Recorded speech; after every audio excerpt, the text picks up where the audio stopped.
2주차에서는 환경 발자국에 대해서 하겠습니다. 우리가 생활하면서 우리의 뒷모습을 남기는데 마치 이제 우리가 그 눈길을 가르면 뒤에 발자국이 남죠.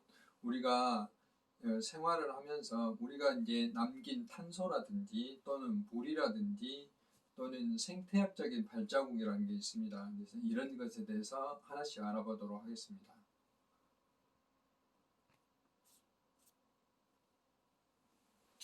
우리가 발자국으로 생각해보는 지구 생태계의 상생입니다. 이제 계속해서 상생에 대해서 이어지고 있는데요. 앞에서 말씀드렸다시피 이런 생태, 물, 탄소, 그 다음에 우리가 먹는 그 식재료에 대한 마일리지, 이런 우리 발자국에 대해서 이야기를 해보도록 하겠습니다.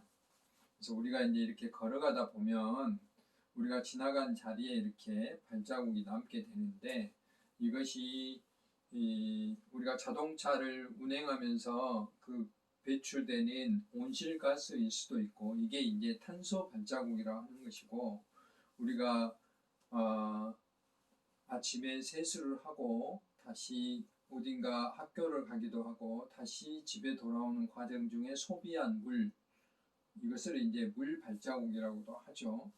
이런 것들이 마치 우리가 살아가면서 지구에 남기는 영향이 발자국과 같다 해서 발자국을 상징화시킨 환경 지표입니다.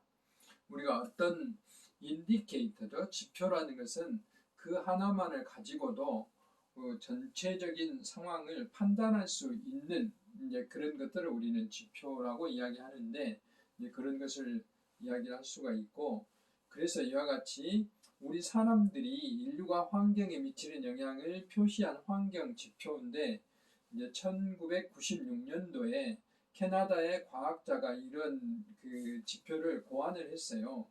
그래서 주로 이제 대학원생인 마티스 워커 네이걸이라는 사람과 그의 지도 교수인 윌리엄 리스, 이 두 분이 이 환경 지표인 발자국의 개념을 이제 생각해낸 것이죠.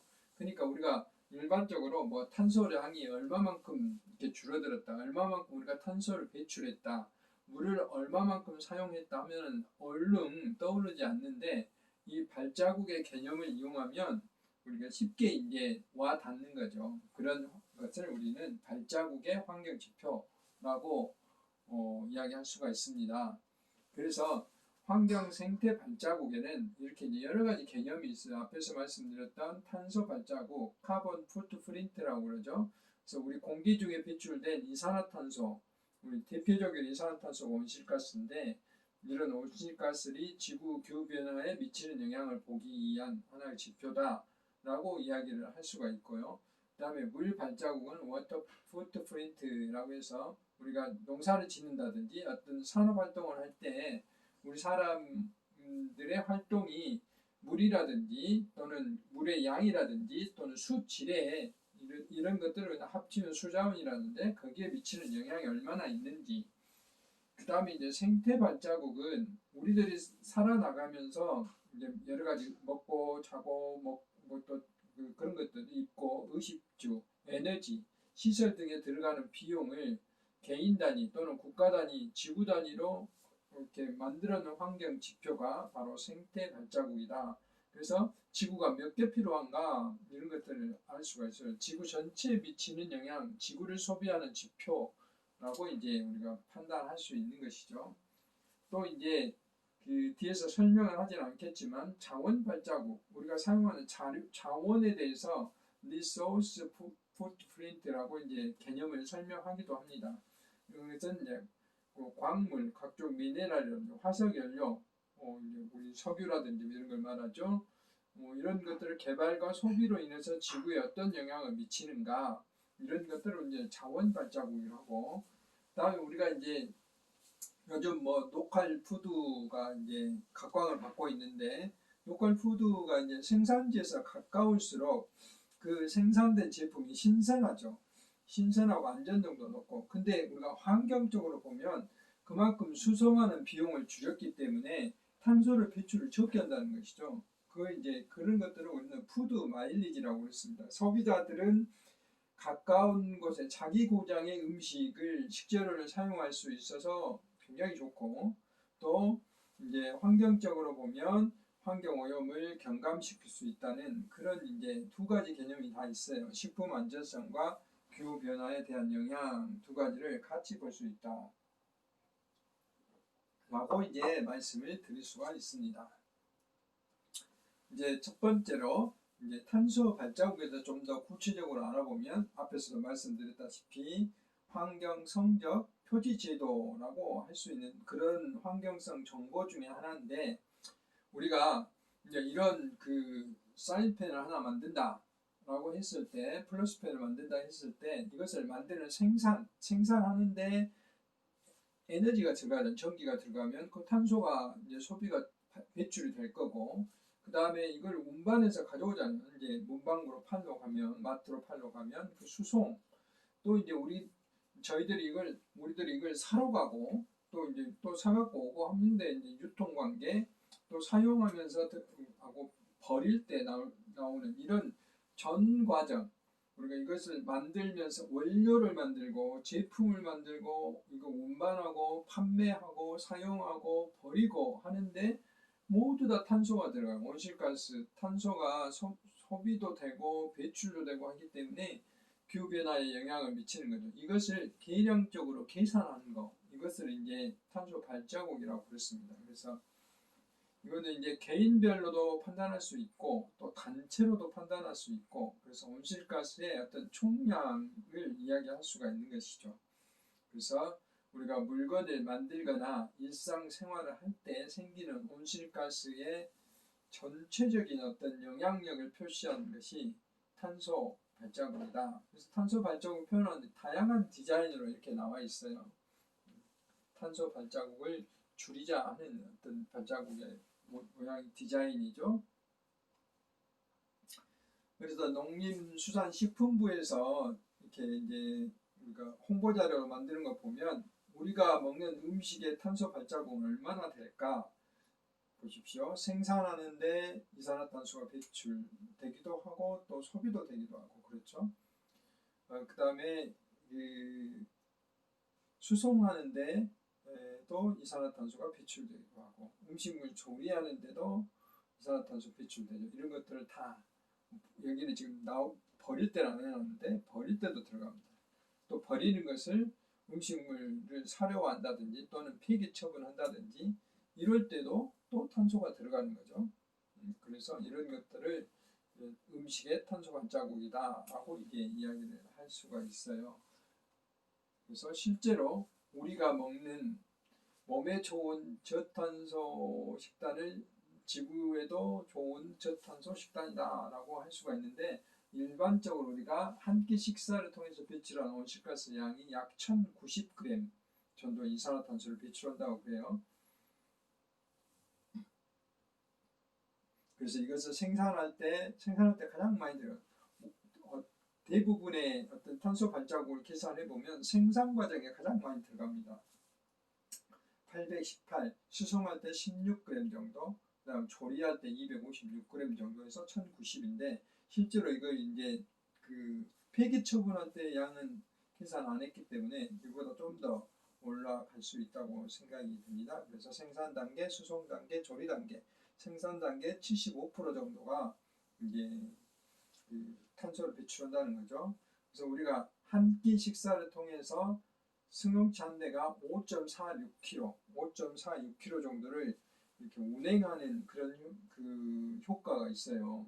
그래서 그만큼 우리가 5.46km면 거의 그 한 6천, 우리 어른들 걸음으로 한 6천 걸음 정도 될 정도의 탄소를 우리가 배출한다라고 이야기할 수 있어요. 이것을 이제 그 1년간으로 계산을 해보면 약 410그루, 410그루의 소나무가 흡수하는 이산화탄소량과 같다 그럽니다. 그래서 우리가 1년간 이와 같은 그 식사를 하게 된다면 소나무를 무려 410그루를 심어야 된다는 것이죠. 그만큼 우리가 이제 이렇게 먹는 식단에도 탄소를 많이 배출하고 있다라고 이야기를 할 수가 있습니다.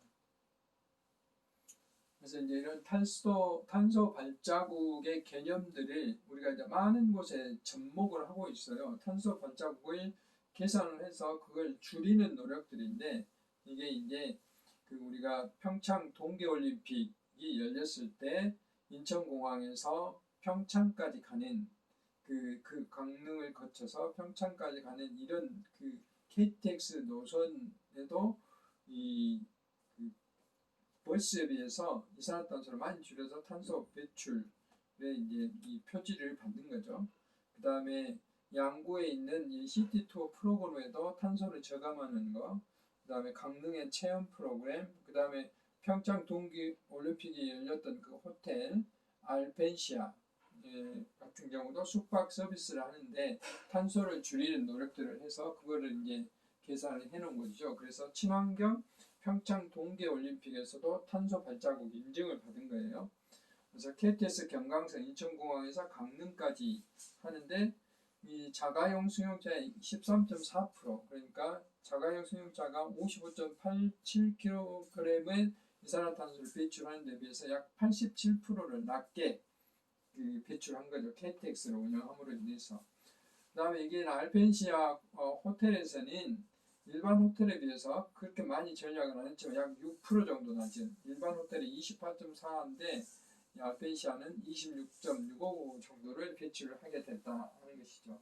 그래서 이와 같이 수송하는데, 그러니까 교통기관 또는 호텔을 운영하는데 이제 에너지를 전략한다든지 그 신재생 에너지를 사용한다든지 또 물을 그 전수 효과를 얻게 하는 시스템을 만든다든지 또 물을 재활용한다든지 이런 것들로 호텔을 그 건축 당시부터 구성을 하면은 탄소를 상당히 많이 전략 배출을 저감할 수 있다는 거죠. 그것을 이제 탄소 발자국으로 국가로부터 인정을 받게 되는 것이죠. 그런데 국제적으로는 이것을 카본 트러스트라고도 합니다. 이렇게 카본 트러스트라고 하는데 뭐 똑같은 개념이에요. 세계적으로 영향력이 있는 친환경 인증기관인데 이제 그 우리나라도 마찬가지지만 세계적으로 이런 그 물발자국이나 탄소 발자국, 그다음에 카본 트러스트가 부착된 마크가 부착된 제품들은 훨씬 더 이제 지구를 생각하는 어떤 의미가 있기 때문에 그 제품 판매나 이런데 도움을 받을 수 있다는 거죠. 이런 그 인증을 받았다는 것은. 그래서 기업과 소비자가 이렇게 지구 환경을 보호하는데 어떤 하나의 기준으로 이제 제공을 해주는 것이죠. 그래서 앞에도 말씀드렸지만 제품을 만들고 또 원료를 채취하고 생산하고 수송하고 폐기하는 것 전 과정을 다 이렇게 합해서 환경에 대한 정보를 계량한 것이 바로 이제 카본 트러스트 탄소 발자국이라고 이야기를 할 수가 있습니다.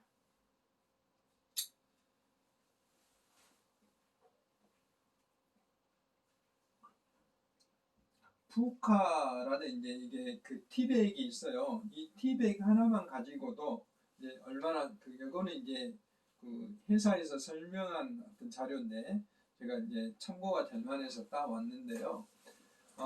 일반적으로 이제 제가 다음 기회에 그 미세 플라스틱에 대해서 할 텐데 우리가 과거에 이제 이런 티백이라는 이런 데서 수많은 미세 플라스틱이 그 유출되는 그런 일들이 있어요. 그런데 여기서는 이제 이런 티백들이 그 친환경 재재로 이렇게 하고 여기도 잉크라든지 이런 것들도 식물성 잉크여서 인체에 해롭지 않도록 한다든지 또 티백의 이게 그 실이라든지 이게 접착도 그 접착제로 하지 않고 이걸 그 묶어서 사용을 했어요. 그래서 가능하면은 여기서도 친환경적이고 탄소를 줄일 수 있는 그런 접목들을 많이 했어요. 그래서 이것을 가지고 그림으로 이렇게 탄소 발자국의 그림, 카본 푸트프린트를 그려봤더니 역시 그 생산 단계에서 상당히 많은 양의 이제 그 탄소가 배출되는 것을 알 수 있어요. 생산하는데 그 다음에 이것을 운반하는데 10% 정도 들어가고 그 다음에 이제 우리가 판매하고 하는데 그 직원들이 그 사무실을 운영하고 하는데 한 3%, 그다음에 이걸 배달하는데 유통이죠. 유통하는데 한 2% 정도 들어가고, 이건 이제 그 차를 끓이는 것이기 때문에 실제로 물을 끓이고 이런데 에너지가 상당히 많이 들어간 걸로 계산이 됐어요. 그래서 49% 정도가 우리가 차를 끓이는데 소비하는 데 많이 들어가서 다른 제품에 비해서 다른 제품 대부분 농산물은 소비에 많이 들어가는데 이거는 이제 차를 끓이는데 커피를 끓이는데 훨씬 더 이제 에너지가 많이 들어간다는 거죠. 그리고 이것을 이제 버리는데 약 11%. 그러니까 하나의 제품이 생산자부터 이제 운반하고 유통하고 소비하고 버리는 데까지 이렇게 쭉 계산을 해보면 이 티백 하나에도 생산하는데 25%, 소비하는데 49%, 한 절반 정도 소비하는데 들어가죠. 그다음 버리는데 11%. 이와 같이 그 탄소 발자국을 그려볼 수가 있어요. 이렇게 알기 쉽게. 이런 것들을 우리는 카본 푸트프린트다. 이것을 우리가 굳이 이렇게 상식만 하는 교양 시간에 하는 이유는 이제 이런 것을 통해서 우리가 온실가스를 줄이자는 거죠. 지금 이제 대통령께서 2050년도에 우리가 탄소를 제로로 만들겠다, 배출량과 흡수량을 제로로 만들겠다는 선언을 하셨는데, 그런데 이제 이런 그 개념들이 상당히 도움이 되는 것이죠. 두 번째는 이제 물 발자국입니다. 역시 이제 탄소 발자국과 개념이 똑같아요. 대상이 물로 바뀌었다는 것 뿐입니다. 그래서 우리가 이제 생활을 하면서 제품을 만드는데 물이 들어가잖아요. 또 소비를 하는데도 물이 들어갑니다. 그 다음에 아까 그래서 티백 같은 경우도 그 차 나무를 가꾸려면 물이 들어가잖아요. 물이.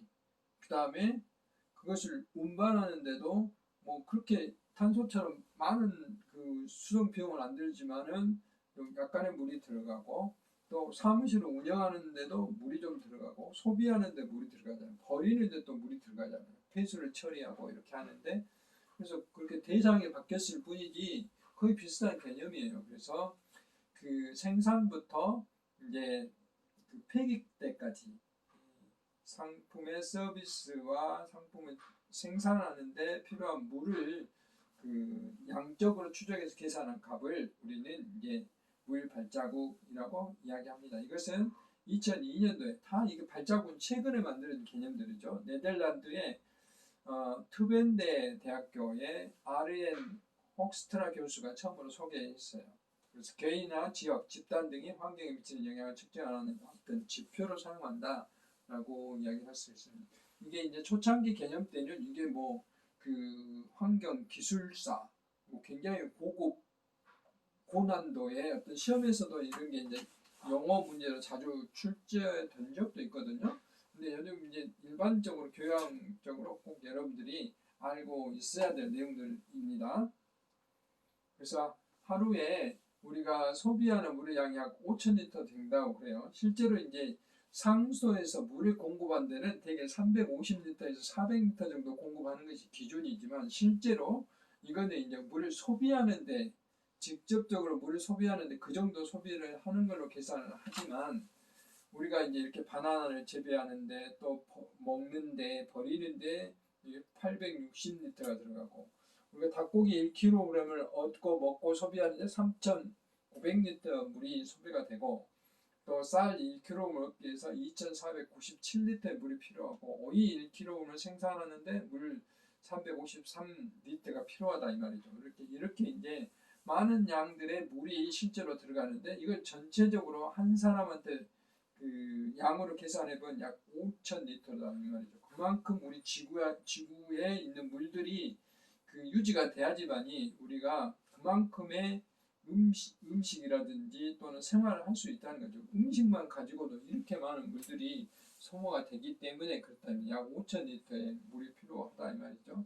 이거 외에도 우리가 그 샤워를 한다든지 뭐 또 여러 가지 다른 용도로도 물이 사용되기 때문에 훨씬 더 많은 양의 물이 필요한 것이죠. 이런 것들을 우리가 전반적으로 나타내는 것을 물 발자국이다 이렇게 이야기를 합니다. 그래서 이런 것들이 이제 정부기관으로부터 또는 인정기관으로부터 인정해주는 것을 물 발자국 인증이다 라고 이야기를 합니다. 그래서 뭐 굳이 제가 다시 반복하지 않더라도 개인이 사용한 물과 뭔가를 만들기에 소요되는 눈에 보이지 않는 물의 총량을 지표한 것이다. 그래서 이것은 물 발자국은 국가 간의 물의 불균형을 완화하고 물 사용량을 조절하기 위해서 이렇게 조절됐다 이 말이죠. 이제 물 부족 국가도 있고 또 물이 풍부한 국가도 있고 하는데 이런 것들을 전반적으로 이제 알기 쉽게 보기 좋은 방향으로 보자 하는 그런 개념이죠.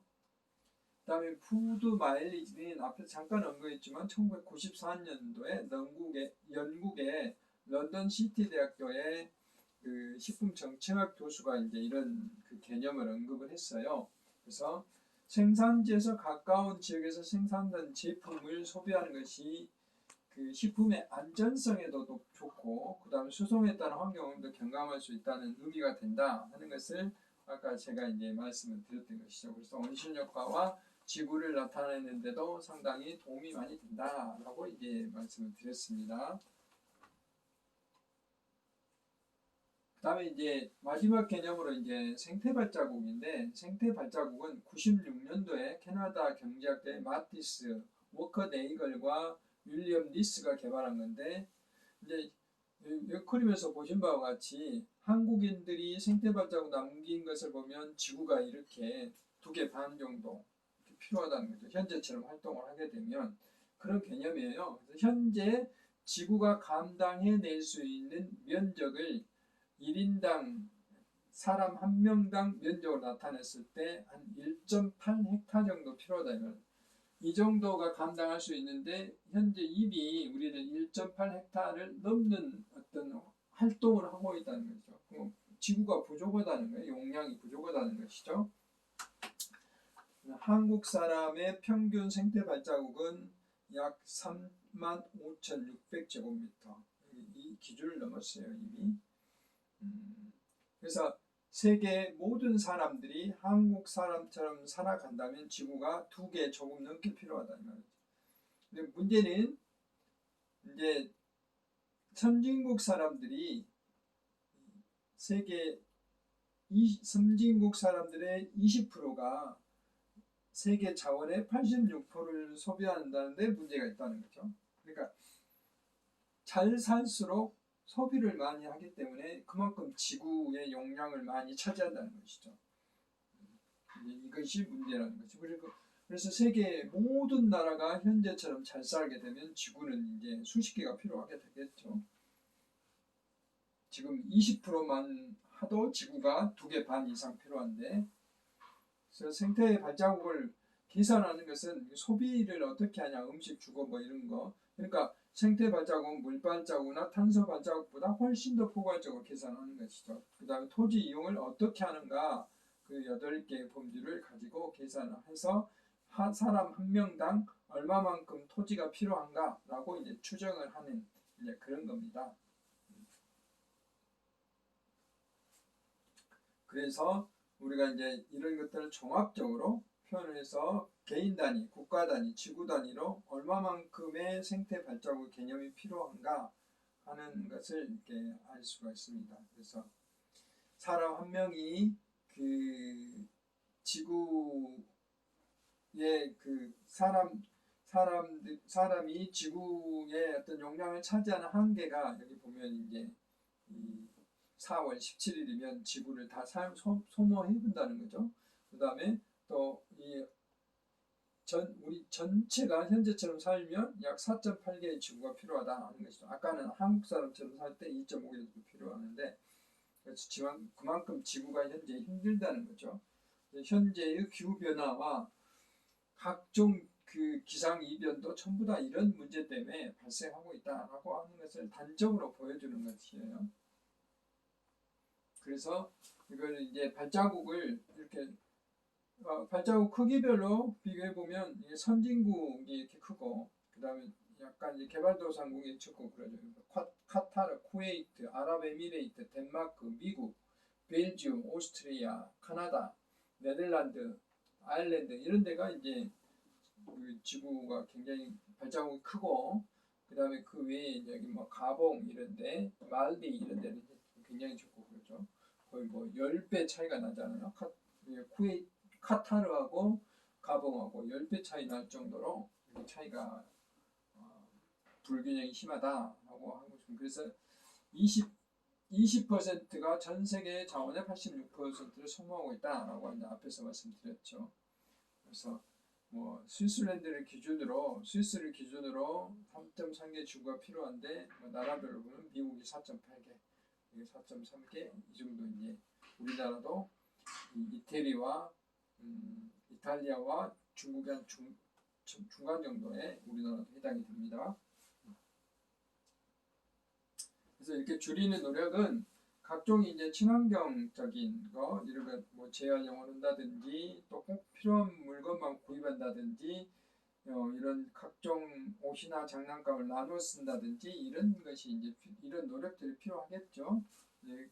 그리고 지구의 각종 그 개발 행위들도 지구가 수용할 수 있을 만큼만 해야 되는데 이미 지구의 수용 능력이 이렇게 초과된 걸로 이렇게 나왔습니다. 그래서 이런 것들 우리가 고려해 볼 때 얼마만큼 우리가 이제 이런 발자국들을 줄이는 노력을 해야 될 것인가 하는 것을 이제 알 수 있는 계기가 됐습니다. 그래서 이번 시간에는 이렇게 그 각종 발자국을 통해서 이제 탄소 발자국, 그 다음에 물 발자국, 그리고 생태 발자국을 통해서 우리 지구가 이제 앞으로 기후 변화라든지 각종 이런 그